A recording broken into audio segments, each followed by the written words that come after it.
But ನಾನು ಬೆಳಗ್ಗೆ ಬಂದ ಪೊಸಿಷನ್ ಯಾವ ಥರ ಇತ್ತು ಅಂದರೆ ನೀವೇ ನೋಡಿದ್ರಿ, ಸ್ವಲ್ಪ ಹೀಗೆ ಬಾಕೊಂಡು ಒಂಥರ ಏನೋ ಜೀವನದಲ್ಲೆಲ್ಲ ಕಳ್ಕೊಂಡ್ಬಿಟ್ಟಿದ್ದೀನೇನೋ ಅನ್ನೋ ಥರ ಅಂದ್ಕೊಂಡು ಬಂದೆ.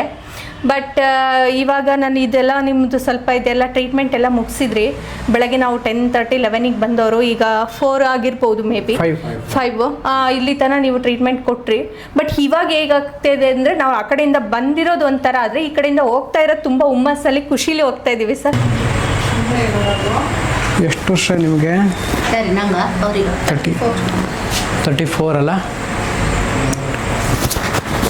ನೋಡಿ, ಎಟ್ ದ ಏಜ್ ಆಫ್ 34 ಈ ಥರ ಡಿಸ್ಕು ಬರಬಾರ್ದು. ಅಂದರೆ ಏನು ಡಿಜನ್ರೇಷನ್ ಆಗಿರುತ್ತಲ್ಲ, ನಿಮಗೆ ನೋಡಿ ಎಲ್ಲೂ ಬಲ್ಸಿಲ್ಲ, ಇದು ಊತ ಬಂದು ನರದ ಮೇಲೆ ಎಲ್ಲೂ ಕೂರಲಿಲ್ಲ, ಎಲ್ಲೂ ಕೂತಿಲ್ಲ. ಏನು ಸ್ಪೈನಲ್ ಕೆನಾಲ್ ಡೈಮೆನ್ಷನ್ನು ರೆಡ್ಯೂಸ್ ಆಗಲಿಲ್ಲ. ಬಟ್ ಡಿಸ್ಕ್ ಏನಿದೆ ಇದು ಈ ಒಳಗಡೆ ಇರ್ತಕ್ಕಂಥ ನ್ಯೂಕ್ಲಿಯಸ್ ಪಲ್ಪೋಸಿಸ್ ಅಂತೀವಿ, ಅದು ಡ್ರೈ ಆಗ್ತಾ ಇದೆ. ಸುತ್ತ ಡಿಸ್ಕು ಒಣಗಿ ಹೋಗ್ತಾ ಇದೆ. ಈ ಥರದ್ದು ಈ ಡಿಸ್ಕು, ಈ ಒಳಗಡೆ ಡಿಸ್ಕ್ ಒಣಗಿ ಹೋಗಿರೋದ್ರಿಂದ ನಿಮಗೆ ಸಿವಿಯರ್ ಪೇನ್ ಬರ್ತಿದೆ. ಜೊತೆಗೆ ಕೈ ಕೊಡಿ. ನಿಮ್ಮದು ಸಿಕ್ಕಾಬಿಟ್ಟೆ ಹೀಟ್ ಬಾಡಿ ಜೊತೆಗೆ ಸಿಟ್ಟು ಜಾಸ್ತಿ, ಬೇಜಾರು ಮಾಡ್ಕೊಳ್ಳೋದು ಜಾಸ್ತಿ, ಕಿರಿಕಿರಿ ಜಾಸ್ತಿ, ಜಗಳ ಬರೋದು ಜಾಸ್ತಿ. ಈ ಗುಣಗಳು ನಿಮ್ಮಲ್ಲಿರ್ತಕ್ಕಂಥ ಈ ಪಿತ್ತ ಉದ್ರೇಕತೆಯನ್ನು ಜಾಸ್ತಿ ಮಾಡುತ್ತೆ. ಆ ಹುಳಿ ಪಿತ್ತ ರಕ್ತಕ್ಕೆ ಸೇರಿ ರಕ್ತ ಎಸಿಡಿಕ್ ಆಗಿ, ಅಗೇನ್ ಸೇಮ್ ಸ್ಟೋರಿ ನಾನು ಹೇಳಿದ್ನಲ್ಲ ಅವರಿಗೆ, ಆ ಥರ ಈ ಡಿಜನ್ರೇಷನ್ ಆಗೋದಕ್ಕೆ ಹೆಲ್ಪ್ ಮಾಡುತ್ತೆ. ಈಗ ನಿಮಗೆ ಎಲ್ಲೂ ಇಲ್ಲ, ಬರೀ ಊತ ಇದೆ, ಮಕ್ಕನೂ ಬಾವಿದೆ, ನಿಮ್ಮದು ಮೈ ಊತ ಇದೆ, ಭಾರ ಇದೆ, ಒಜ್ಜಿ ಇದೆ, ಭಾರ, ಹೆವಿನೆಸ್. ಆಮೇಲೆ ಇಲ್ಲಿ ಪೈನ್, ಇಲ್ಲಿ ಸ್ವಲ್ಪ ಒಂದೊಂದ್ಸಲ ಪೈನ್ ಬರುತ್ತೆ ಸರ್. ಈ ಸರ್ಕ್ಯುಲರ್ ಈ ಥರ ಇದರಲ್ಲಿ ಸಿಕ್ಕಾಪಟ್ಟೆ ಸೆಳ್ತ ಸರ್. ಎಕ್ಸಾಕ್ಟ್ಲಿ. ಈಗ ಎಲ್ಲೆಲ್ಲಿ ಈಗ ಭಾಳ ತೋರಿಸಿದ್ರೆ ಇದಕ್ಕೆಲ್ಲ? ತುಂಬ ತೋರಿಸಿದ್ದೀನಿ ಸರ್, ಎಲ್ಲ ಕಡೆ ನಾರ್ಮಲ್ ಇದೆ ಅಂತ ಹೇಳ್ತಾರೆ. ಮಣಿಪಾಲೆಲ್ಲ ಹೋಗಿ ಬಂದಿದ್ದೀನಿ ಸರ್. ಈಗ 1.5 ಮಂತ್ ಆಯಿತು ಸರ್ ನಂಗೆ ಪೈನ್ ಬರೋಕ್ಕೆ. ಇದು ನೀವು MRI ನೋಡಿದರೆ ನೀವು ನಾರ್ಮಲ್ ಇದ್ದರೆ ನೀವೇ ಸುಳ್ಳು ಹೇಳ್ತಿದ್ದೀರಿ ಅನಿಸುತ್ತೆ. ಬಟ್ ನನಗೆ ಗೊತ್ತಾಗುತ್ತೆ ನಿಮ್ಮ ಸಮಸ್ಯೆ ಏನು ಅಂತ. ಬಟ್ ಅದು ಮೋಸ್ಟ್ ಆಫ್ ದ ಫಿಸಿಷಿಯನ್ಸ್ ಏನು ಮಾಡ್ತಾರೆ, MRI ಲುಕ್ಸ್ ನಾರ್ಮಲ್, ಅದೇ ನಾರ್ಮಲ್ ಅಂತಾರೆ, ನಿಮಗೆ ಮಾತ್ರ ನಾರ್ಮಲ್ ಇರಲ್ಲ. ಅದು ಪೈನ್ ಅಂದರೆ ಅದು ಮಲಗಕ್ಕೆ ಬಿಟ್ಟಿಲ್ಲ ಸರ್. ಮಲಗಕ್ಕೆ ಬಿಡಲ್ಲ. ನಾನು ಅವ್ರಿಗೆ ಏನು ಹೇಳಿದ್ನಲ್ಲ, ಆ ಸೇಮ್ ನಿಮ್ಮದು ಪಾರ್ಟ್ ಬಿ ವೆಯ್ಟ್, ನಾನು ಇದು ವೆಯ್ಟ್ ಗೇನ್ ಆಗಿರಲಿಲ್ಲ ಸರ್. ನಾನು ಈಗ 1.5 ಮಂತಿನ ಈ ಪೈನ್ ಬಂದಾಗಿಂದ ಬರೀ ಬೆಡ್ಡಲ್ಲೇ ಅದು ಅಂದಾಗ ವೆಯ್ಟ್ ಜಾಸ್ತಿ ಆಗಿದೆ. ಇದು ಪಿತ್ತಜ ಊತ ಅಥವಾ ಪಿತ್ತಜ ಶೋಥ ಅಂತ ಕರಿತೀವಿ. ಪಿತ್ತದಿಂದ ರಕ್ತದಿಂದ ಆಗಿರ್ತಕ್ಕಂಥ ದೋಷ ಡಿಜನ್ರೇಷನ್ ಆಗ್ತಿದೆ ಡಿಸ್ಕು. ಈಗ ನೋವು ಬರ್ತಿದೆ, ಮುಂದೆ ಡಿಸ್ಕ್ ಬಲ್ಜು ಆಗುತ್ತೆ, ಮುಂದೆ ತೊಂದರೆನೂ ಆಗುತ್ತೆ. ಅದು ನನಗೆ ತಗೊಂಡು ಮತ್ತೆ ಇಲ್ಲಿ ಸೈಡ್ ಎಫೆಕ್ಟ್ಸ್ ಆಗುತ್ತೋ ಅಂತ ಹೇಳ್ಬಿಟ್ಟು ಭಯ ಸ್ಟಾರ್ಟ್ ಆಗಿನೇ ಬಂದಿದ್ದು ಸರ್. ನಾವಿಲ್ಲಿ ಯಾವ ಊರು ನಿಮ್ಮದು? ದಾವಣಗೆರೆ ಸರ್. ದಾವಣಗೆರೆ.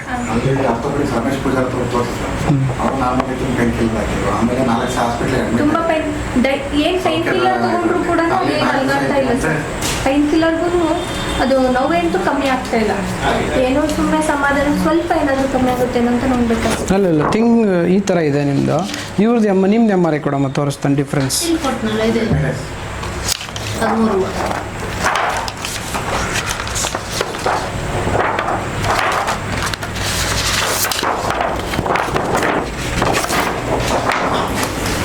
ಇವ್ರದ್ದು MRI ನೋಡಿ, ನಿಮ್ಮ MRI ನೋಡಿ. ಇಲ್ಲಿ ಕೆಳಗಡೆ 2 L4 ಮತ್ತು L5 ಇದು ಮತ್ತು ಕೆಳಗಡೆ ಫುಲ್ ಕಪ್ಪಿದೆ.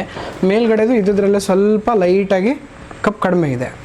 ಸೊ ಕೆಳಗಡೆ 2 5ನೇ ಗ್ರೇಡಲ್ಲಿ ನಾನು ತೋರಿಸಿದ್ನಲ್ಲ, ಇಲ್ಲಿ 4th and 5th grade of degeneration ಇದೆ. ಮೇಲ್ಗಡೆದು ಓಕೆ 2 to 3 ಗ್ರೇಡ್ ಇದೆ. ಸೊ ಅವೇನಾಗಿದೆ, ಅದರ ಜೊತೆಗೆ L4 L5 ಡಿಫ್ಯೂಸ್ ಡಿಸ್ಕ್ ಬಲ್ಸ್ ಇದೆ. ನರದ ಫೈಬರ್ಸನ್ನು ಟಚ್ ಮಾಡ್ತಿದೆ ಇಲ್ಲಿ ಬಂದು. ಕುತ್ತಿಗೆಯಲ್ಲೂ ಅಷ್ಟೇ. ಹಾಗಾಗಿ ನಿಮಗೆ ಕುತ್ತಿಗೆಯಲ್ಲಿ ಸಿವಿಯರ್ ಪೇನ್ ಬರುತ್ತೆ ಲೆಫ್ಟ್ ಸೈಡು. ಈ ಕೆಳಗಡೆಗೆ ಕಾಲು ರೈಟ್ ಸೈಡ್ ಬರ್ತತ್ತಾ? ಲೆಫ್ಟ್ ಸೈಡೆ. ಜೊತೆಗೆ ವೆರಿಕೋಸ್ ವೇನು ತುಂಬ ಜಾಸ್ತಿ ಇದೆ. ಸೊ ಇದು severe disc degeneration cum diffuse bulge ಇದೆ. ಹಾಗಾಗಿ ನಿಮಗೆ ಈಗ ಆಲ್ಮೋಸ್ಟ್ ಎಲ್ಲ ಕಡೆ ತೋರಿಸಿದ್ರಿ ಅನ್ಕೋತೀನಿ. ಇದಕ್ಕೆ ಡಿಸ್ಕಿಗೆ 3ನೇ ಆಸ್ಪತ್ರೆ ಇದು. ಸೊ ಇದೇ ಸಮಸ್ಯೆ ನಿಮಗೆ. ನಾನೇನು ಹೇಳಿದ್ನಲ್ಲ ಮೇನ್ ಕಂಡೀಷನ್ನು ಅದನ್ನೇ. ಸೊ 2 ಡಿಫ್ರೆನ್ಸ್ ನೋಡೋದಾದರೆ ಇದು ಸ್ವಲ್ಪ ಡಿಜನರೇಷನ್ ಕಡಿಮೆ ಇದೆ, ಇದು ಜಾಸ್ತಿ ಇದೆ, ವಿತ್ ಬಲ್ಸ್ ಇದೆ. ಇದು ಈ ಥರ ಬಲ್ಸ್ ಇಲ್ಲ. ಸೊ ಅದು ಈ ಥರ ಸಿವಿಯರಿಟಿ ಇದೆ. ನಿಮಗೆ ಮೇನ್ ನಿಮ್ಮ ಇದನ್ನು ಸರಿ ಮಾಡ್ಬೇಕಷ್ಟೇ. ಒಂದು ಮಾಡೋಣ, ಇವತ್ತೆಲ್ಲ ಆಲ್ಮೋಸ್ಟ್ ಇವತ್ತೇ ಕಡಿಮೆ ಮಾಡ್ಕೊಳ್ಳೋಣ. ಆಗಬಾರ್ದು ಆಗಕ್ಕೆ ನೀವೇ ಕಾರಣ. ಬಟ್ ಇಲ್ಲ ಸರ್, ನಂದು ಫುಡ್ ಎಲ್ಲ ತುಂಬ ಕಂಟ್ರೋಲ್ ಇದೆ, ಆಮೇಲೆ ವಾಕು ಎಕ್ಸಸೈಸು ಎಲ್ಲ ಮಾಡ್ತೀನಿ. ಯಾಕೆ ಅಂತ ಒಂದು ನೀವು ಎಲ್ಲ ಸರಿ ಚೆನ್ನಾಗಿ ಇಟ್ಕೊಂಡಿದ್ರಿ, ಆದರೆ ಒಂದು ಸಿಂಪಲ್ 4 ತೊಟ್ಟು ಹುಳಿ ಹಾಲಿಗೆ ಬಿದ್ದರೆ ಹೆಂಗೆ ಕೆಡುತ್ತೋ ನಿಮ್ಮ ಮನಸ್ಸು ಹೇಳಿದ್ನಲ್ಲ ಏನಾಗುತ್ತೆ ಅಂತ, ಅದರಿಂದ ಬರೋದು ಇದು. ಮೂಡ್ ಸ್ವಿಂಗ್ ತುಂಬ ಇದೆ ಸರ್. ಮೂಡ್ ತುಂಬ ಇಲ್ಲ, ಅದೇ ಇರೋದು, ಅದರಿಂದನೇ ಈ ಸಮಸ್ಯೆ ಆಯಿತಾ. ಸೊ ಈ ಸಮಸ್ಯೆ ಇರೋದ್ರಿಂದ ನಿಮಗೆ ಹಂಗಾಗಿ ಇದನ್ನು ಸ್ವಲ್ಪ ಚೆನ್ನಾಗಿ ನೋಡ್ಕೊಂಡು ಉಳಿದಿದ್ದೆಲ್ಲ ಟ್ರೀಟ್ಮೆಂಟ್ ಮಾಡೋಣಂತೆ, ಚೆನ್ನಾಗಿ ಆಗ್ತೀರಿ ನೋಡಿ. ಇವತ್ತೇ ಎಷ್ಟು ಸಾಧ್ಯನೋ ಅಷ್ಟು ಕಡಿಮೆ ಮಾಡಿಕೊಡ್ತೀನಿ, ಇವತ್ತೇ ಈಗಲೇ. ನಮಸ್ಕಾರ. ನಮಸ್ತೆ. ನಮಸ್ತೆ ಸರ್. ನಮಸ್ತೆ. ನಾತ್ರೇಯ ಆಯುರ್ವೇದಾಲಯದಲ್ಲಿ ಸುಮಾರು ವರ್ಷಗಳಿಂದ ಬಹಳಷ್ಟು ಜನರು ಸೊಂಟ ನೋವಿನಿಂದ, ವೆರಿಕೋಸ್ ವೇನ್ನಿಂದ ಅಥವಾ ಮೈಗ್ರೇನ್ನಿಂದ, ಅಜೀರ್ಣತೆಯಿಂದ, ಗ್ಯಾಸ್ಟ್ರಿಕ್ಕಿಂದ, ಕಾನ್ಸ್ಟಿಪೇಷನ್ನಿಂದ, ಮೂಲವ್ಯಾಧಿ ಸಮಸ್ಯೆಗಳಿಂದ ಬಹಳಷ್ಟು ಜನ ಬೆಳೋರಿಗೆ ಉತ್ತಮವಾಗಿರ್ತಕ್ಕಂತಹ ತ್ವರಿತವಾದ ಚಿಕಿತ್ಸೆ ಯಾವತ್ತು ಬರ್ತಾರೋ ಅದೇ ದಿನದಲ್ಲಿ ಉತ್ತಮವಾದ ಪರಿಹಾರವನ್ನು ಹುಡುಕುವಲ್ಲಿ ನಾವು ಸಾಕ್ತಾ ಬಂದಿದ್ದು, ಇವತ್ತಿನ ಆ ಒಂದು ಪ್ರತಿಬಿಂಬದಂತೆ ಇವರು ಸಹ ಭಾಳ ಇಲ್ಲೇ ಸಮೀಪ ಡಿಸ್ಟಿಕ್ ದಾವಣಗೆರೆಯಿಂದ ಬಂದಿದ್ದಾರೆ. ಅವರ ಸಮಸ್ಯೆಗಳನ್ನು ಅವ್ರು ಹೇಳ್ತಾರೆ, ಅದರ ಆದಮೇಲೆ ಟ್ರೀಟ್ಮೆಂಟ್ ಆದಮೇಲೆ ಹೇಗೆ ಅನಿಸ್ತು ಅನ್ನೋದನ್ನು ಅವರಿಂದನೇ ಕೇಳ್ಪಡೆಯೋದು ಉತ್ತಮ ಅಂತ ನಾನು ಅವ್ರನ್ನೇ ಕೇಳ್ತಾ ಇದ್ದೀನಿ. ಮೇಡಮ್ ಹೇಳಿ, ನಿಮಗೆ ಮುಂಚೆ ಹೆಂಗಿತ್ತು, ಹೇಗಿದ್ದೀರಿ? ನನಗೆ ಈಗ 1.5 ಮಂತಿಂದ ಯಾವ ಥರ ಅಂತಂದರೆ ಬ್ಯಾಕ್ ಪೈನ್ ಸಿಕ್ಕಾಪಟ್ಟೆ ಬರೋಕ್ಕೆ ಸ್ಟಾರ್ಟ್ ಆಯ್ತು. ಬ್ಯಾಕ್ ಪೈನ್ ಸ್ಟಾರ್ಟ್ ಆಗಿ ಒಂದು 15 ಡೇಸಿಗೆ ಇಲ್ಲೆಲ್ಲ ತುಂಬ ಪೈನು. ಯಾವ ಥರ ಅಂದರೆ ಕೂತೇ ಇರಬೇಕು, ಇಲ್ಲ ಮಲಗಿದ್ರೆ ಮಲಗಬೇಕು. ಒಂದು ಸ್ವಲ್ಪ ಕಾಲು ಇದು ಎಲ್ಲ ಒಂದು ಸ್ವಲ್ಪ ಆ ಕಡೆ ಈ ಕಡೆ ಇದು ಮಾಡಿದ್ರು ಕೂಡ ಸಿಕ್ಕಾಪಟ್ಟೆ ಪೈನ್ ಸರ್. ರಾತ್ರಿ ನಿದ್ದೆ ಇರಲ್ಲ, ಅಂದರೆ ತುಂಬ ಇದರಿಂದ ನಾನು ತುಂಬ ಇದು ಎಲ್ಲ ಹಾಸ್ಪಿಟ್ಲ್ಗಳಿಗೂ ನಮ್ಮ ಮನೆಯವರು ಪಾಪ ತುಂಬ ಮಣಿಪಾಲ್ ತನೂ ಕರ್ಕೊಂಡೋದ್ರು. ದಾವಣಗೆರೆಯಲ್ಲಿ ಆಲ್ಮೋಸ್ಟ್ ಎಲ್ಲ ಹಾಸ್ಪಿಟಲ್ಸು ಎಲ್ಲ ನಾನು ಮಾಡಿದ್ವಿ. ಎಲ್ಲೂ ನಮಗಿನ್ನೂ ಏನು ಒಂದು ಎಷ್ಟು ಪೈನ್ ಕಿಲ್ಲರ್ ತೊಗೊಂಡ್ರು ಕೂಡ ಸ್ವಲ್ಪನೂ ಸರಿ ಹೋಗಿಲ್ಲ ಸರ್ ನಮಗೆ. ಎಷ್ಟು ಅಂದರೆ ಒಂದು 1% ಕೂಡ ಎಲ್ಲೂ ಆ ಪೈನ್ ಕಿಲ್ಲರ್ಸು ಸಮೇತನೂ ವರ್ಕ್ ಮಾಡ್ತಾ ಇಲ್ಲ. ಇದು ಯಾವ ಥರ ಪೈನೋ ಗೊತ್ತಿಲ್ಲ. ಬಟ್ ನಿಮ್ಮದು ಗೂಗಲ್ ಇದರಲ್ಲೆಲ್ಲ ನಮ್ಮದು ರಿವ್ಯೂಸ್ ಎಲ್ಲ ನೋಡ್ಬಿಟ್ಟು ನಿಮ್ಮದು ನೋಡೋಣ ಒಂದ್ಸಲ ಟ್ರೈ ಮಾಡೋಣ ಅಂತ ಬಂದಿದ್ದು. ಬಟ್ ನಾನು ಬೆಳಗ್ಗೆ ಬಂದ ಪೊಸಿಷನ್ ಯಾವ ಥರ ಇತ್ತು ಅಂದರೆ ನೀವೇ ನೋಡಿದ್ರಿ, ಸ್ವಲ್ಪ ಹೀಗೆ ಬಾಕೊಂಡು ಒಂಥರ ಏನೋ ಜೀವನದಲ್ಲಿ ಎಲ್ಲ ಕಳ್ಕೊಂಡಿದ್ದೀನೇನೋ ಅನ್ನೋ ಥರ ಅಂದ್ಕೊಂಡು ಬಂದೆ. ಬಟ್ ಇವಾಗ ನಾನು ಇದೆಲ್ಲ ನಿಮ್ಮದು ಸ್ವಲ್ಪ ಇದೆಲ್ಲ ಟ್ರೀಟ್ಮೆಂಟ್ ಎಲ್ಲ ಮುಗಿಸಿದ್ರಿ. ಬೆಳಗ್ಗೆ ನಾವು 10:30 11ಗೆ ಬಂದವರು, ಈಗ 4 ಆಗಿರ್ಬೋದು, ಮೇ ಬಿ 5 ಇಲ್ಲಿ ತನಕ ನೀವು ಟ್ರೀಟ್ಮೆಂಟ್ ಕೊಟ್ರಿ. ಬಟ್ ಇವಾಗ ಹೇಗಾಗ್ತಾಯಿದೆ ಅಂದರೆ ನಾವು ಆ ಕಡೆಯಿಂದ ಬಂದಿರೋದು ಒಂಥರ ಆದರೆ ಈ ಕಡೆಯಿಂದ ಹೋಗ್ತಾ ಇರೋದು ತುಂಬ ಹುಮ್ಮಸ್ಸಲ್ಲಿ ಖುಷಿಲಿ ಹೋಗ್ತಾ ಇದ್ದೀವಿ ಸರ್. ತುಂಬ ಥ್ಯಾಂಕ್ಸ್ ನಿಮಗೆ. ನಾವು ಹಿಂಗೆ ನೆಕ್ಸ್ಟ್ ಮಂತ್ ನಿಮ್ಮ ಹತ್ರ ಬರ್ತೀವಿ. ಆಲ್ಮೋಸ್ಟ್ ಎಲ್ಲ ಕ್ಲಿಯರ್ ಆಗಿರುತ್ತೆ ಅಂದ್ಕೊಂಡಿದ್ದೀನಿ. ಇವತ್ತೇ ಎಷ್ಟೋ ಒಂದು 70% ನಮಗೆ ತುಂಬ ಇದು ಆಗಿದೆ. Thank you so much sir. Thank you madam. ನಿಮ್ಮ ಭರವಸೆ ಇಟ್ಟು ಅಲ್ಲಿಂದ ದಾವಣಗೆರೆಯಿಂದ ಬರೋದು ಸುಲಭ ಅಲ್ಲ. ಯಾಕೆಂದರೆ ಅಲ್ಲೇ ದೊಡ್ಡ ಆಸ್ಪತ್ರೆಗಳು, ಅಲ್ಲೇ ದೊಡ್ಡ ಆಯುರ್ವೇದ ಮೆಡಿಕಲ್ ಕಾಲೇಜ್ಗಳು, 2-3 ಆಯುರ್ವೇದ ಮೆಡಿಕಲ್ ಕಾಲೇಜ್ ಇದೆ. ತಪೋವನ ಇದೆ, ಸುಶ್ರುತ ಅಂತಿದೆ, ಇನ್ನೊಂದು ಅಶ್ವಿನಿ ಆಯುರ್ವೇದ ಮೆಡಿಕಲ್ ಕಾಲೇಜ್ ಅಂತಿದೆ.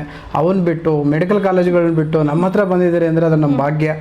ಸೊ ನೀವು ನಮಗೊಂದು ಅವಕಾಶ ಕೊಟ್ಟಿದ್ದೀರಿ ಅಂತ ನಾನು ಭಾವಿಸಿ ಆ ಅವಕಾಶವನ್ನು ನಾವು ಸರಿಯಾದ ರೀತಿಯಲ್ಲಿ ನನಗೆ ಪ್ರತಿ ಸಲ ಟ್ರೀಟ್ಮೆಂಟ್ ತಗೊಂಡೋಗು ಕೂಡ ನನಗೆ ಬರುವಾಗನೇ ಎಲ್ಲೋ ಒಂದು ಕಡೆಗೆ ಅನಿಸ್ತಿತ್ತು ಸರ್, ಇದು ಯಾಕೋ ಸರಿ ಹೋಗ್ತಾ ಇಲ್ಲ, ಸರಿ ಹೋಗುವಾಗನೇ ಸರಿ ಆಗ್ತಿಲ್ಲ ಅನ್ನೋ ಮೈಂಡಲ್ಲಿ ನನಗೆ ಎಲ್ಲೋ ಒಂದು ಕಡೆಗೆ ತುಂಬ ನೀವು ಆಮೇಲೆ ನೀವು ಕೂತ್ಕೊಂಡು ಸ್ವಲ್ಪ ನಮ್ಮ ಜೊತೆ ಕಾನ್ವರ್ಸೇಷನ್ ನಡೆಸ್ತಿರಲ್ಲ ಸರ್, ಅದರಲ್ಲೇ ಅರ್ಧ ಕಾಯಿಲೆಗಳು ವಾಸಿ ಆಗ್ಬಿಡುತ್ತೆ ಅನ್ನೋದು ಅನಿಸ್ಬಿಡ್ತು ನನಗೆ.